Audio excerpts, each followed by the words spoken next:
Hi guys, welcome back.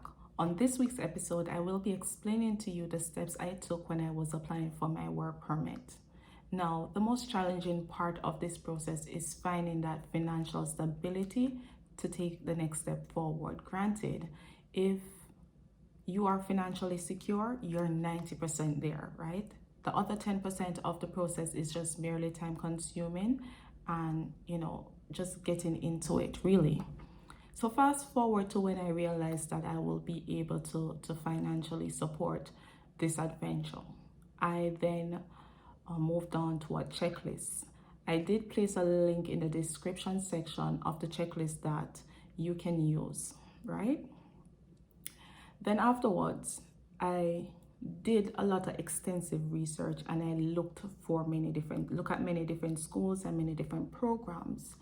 But what I needed to explain to you guys is that before making a contact with the institution, now this is something I didn't know at the time I was doing it, but before making contact with any institution, I will place a link in the description section and I will also guide you to finding out if that school is a learning designated institution.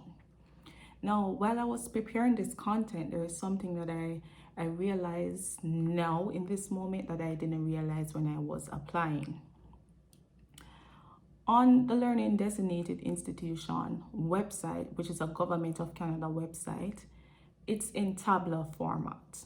So the table is going to say the school name, the institution designated learning number, the location, and then on the far right hand side of it, it says if this school offers programs that are recognized for PGWP. PGWP is postgraduate work permit. Granted, if you're coming to Canada as an international student, you probably don't have enough points on a point system to grant you into a different pathway into Canada. It's a whole different subject area that I will have to explain to you, but Canadian immigration system is point based, and the more points you have is the more likely that you're going to get approved for your permanent residence. So coming to school as an international student and then having a work permit after the fact will just allow you more points for academics in Canada and more points for working experience in Canada. It's a whole different topic that we have to get into, but back to the conversation at hand. Now, if you go on the website and you do actually find that your school has a learning designated institution number, please do not stop there. It doesn't end there. On the right hand corner, it must say yes under the category that says, if I did a program in this school, will I be able to qualify for my work permit? If the answer to that question is no, please to move on. The program and that school is not for you. You need a program that is going to grant you the likelihood of you getting your work permit. That's the whole point, right? Now that you have established that the school is a designated learning institution and that it will qualify you to get in that work permit after the fact, a question that you can now ask this institution is basically, if you have a degree already and you feel like you want to do another degree, you literally could say that, well, I have a degree, but I don't want to spend another 4 years in university or community college. Are you able to accept me into a program? And if they say yes, you work that out. They're probably going to ask you for your transcript and other information that is required. But then that is a conversation you must have with the institution, right? Now, for me personally, when I was applying for my grad certificate, and my question to most of the institution really was, will you allow me an acceptance letter that says that I will be doing 2 separate grad certificates on the same letter? Most of the schools said no, with the exception of the one that I attended. So when I asked the lady, or the administrative international office at my institution, if they were like, yeah, we do that all the time. So she told me exactly how to fill out the application for her to know that's what my intentions are. And in the section of the application, it asks program choice number 1, program choice number 2, program choice number 3, and then there's a comment section. And in the comment section, I was supposed to put in it that this is my choice number 1, but this is my choice number 2 as well in the comment section. But I want an acceptance letter to say that I'm going to do both programs. So when I received the acceptance letter, that is exactly what it said, right? Now, what the other schools wanted me to do was to enter Canada on the admission of one program. And when I got to Canada, then I applied for a second program, which then would have required me to then extend my work permit and then extend my work visa. But what my school did was to accept me for the both programs into one acceptance letter. And therefore, I was granted a 2-year study permit and a student study visa. Notice I'm making the distinction that there are two different items, there are two different documents. The visa allows you to enter the country, and it allows you to travel back and forth, right? The study permit now is a separate document that allows you to do everything else while you're in the country. So if you were to apply for your social insurance number, a SIN number, you would now take that to a government location, and they will need a study permit to actually approve that. So there are two separate documents. Okay. Now I want you to take into consideration the other things on the checklist, and I will not go through them on an individual basis. They're quite self-explanatory. Ensure that your student visa or your acceptance letter must be on the company, the school letterhead, as well as it must have the designated learning institution number on it. It must say what the program is and what the program tuition fees are for that period of time. Okay? Then when I will also suggest and encourage you to, even if the checklist doesn't require you to have certain requirements, you can still provide it if you think it is going to help you to boost your application. So say, for example, you have a deed for a house. Now, that is not a requirement on the list, but if you had provided it, then that won't hurt you. But I must also say, if they ask you for something on the list and you don't provide it, you're running the risk of being rejected. Now that I've accumulated all of my documents, everything on the checklist, right? And add even more. I included a police record. It wasn't on the list, but I provided one anyways. I provided a job letter. It wasn't on the list. I provided one. I provided, what else did I provide? A letter of intent. You call it padding. When you're writing a paper, you're just trying to build on your words capacity and stuff like that. Pad your application. Nothing is wrong with that. I wouldn't suggest you put something in there that is going to hurt you, but you're supposed to put things in it that is going to boost your application. Now, submitting the documents. Now, we're living in a COVID pandemic kind of time period. Things were quite differently from the time I did it.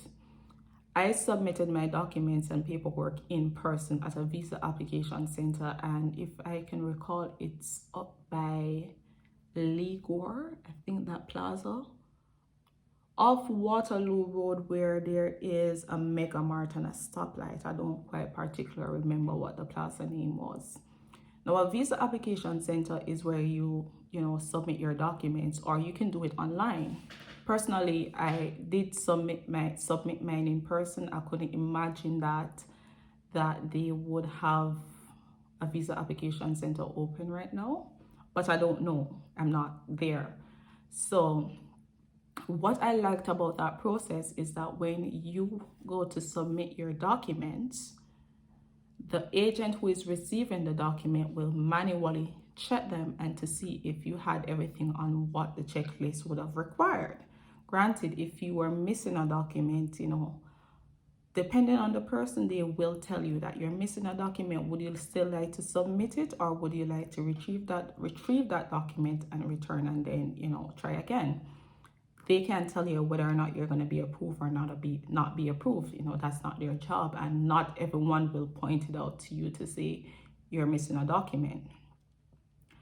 But for me, having that direct feedback to tell me in the moment that I'm missing a document, it's different from submitting your application online and then taking 3 weeks for someone to reach your application to tell you that you're missing something, only for you to be informed that you're still, you still have more work to do.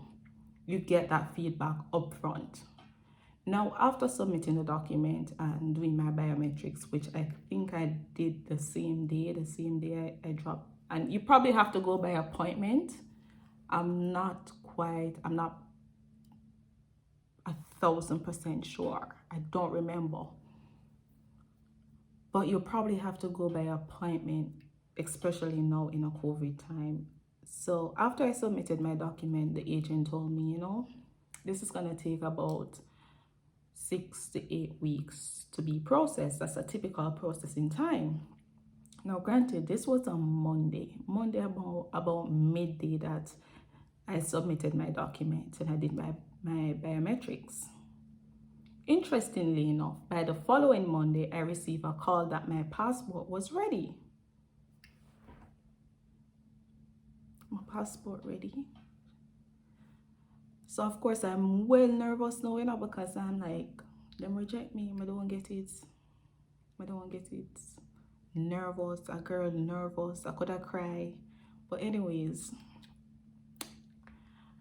the Tuesday after I got the call was a Monday. On the Tuesday I went to the application center, and it's just your passport in there you're going to get back, literally. I think an extra paper in there. But remember, when I submitted it, it was thick, because it had a lot of information, a lot of this and a lot of that, and supporting documents, and, giving them stuff that they didn't even ask for. So when I got it back, it was a flimsy paper, and just my passport was in it and another sheet of paper. So I got it, and, as I step outside, the security say, I better you open it to your house and nobody make your lick it down. I mean, I'm like, okay, that people do up here, so like make your lick them down when them get rejected, like, because all in my mind is that I got rejected, because if, the processing time is 6 to 8 weeks, why did you call me in a week? So as I stepped through the door, the security passed his remark, and I opened my, rip it open, girl don't care, rip it open.